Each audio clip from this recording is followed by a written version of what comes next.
Hey everyone, what's going on? Today's video, I'm going to show you guys how to pair the Apple Airpods 2, the real one by the way, with a Xiaomi Redmi Note 7. This is my updated Xiaomi phone, the Note 7 phone. So what we're going to do with the Apple Airpods 2, they're like the Airpods 1. You'll open up the case lid like this. You'll get that green light here.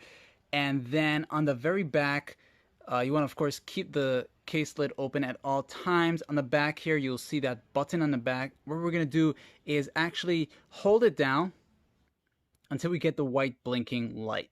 This right there. Once you get that, let it go, keep it open, and while it's doing that, we'll go into the settings of our Xiaomi phone. We'll go to where it says Bluetooth, then we'll turn that on, and it's going to start searching for nearby devices where it says refresh down here.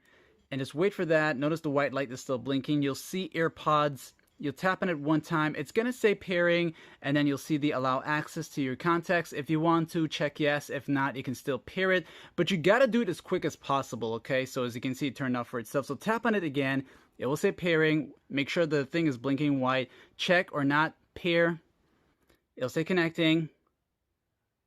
Just wait for that, and it'll say connected and active. The Xiaomi doesn't really recognize the AirPods as Apple AirPods, but it does work, guys. You'll be able to use it for music. I'm not sure about the calls, but if it does, I'll let you know in the comments section. However, it does pair, as you can see for yourself. And other than that, like, share, and sub. And if you're interested, check out the links in the description. And thanks for watching. See ya.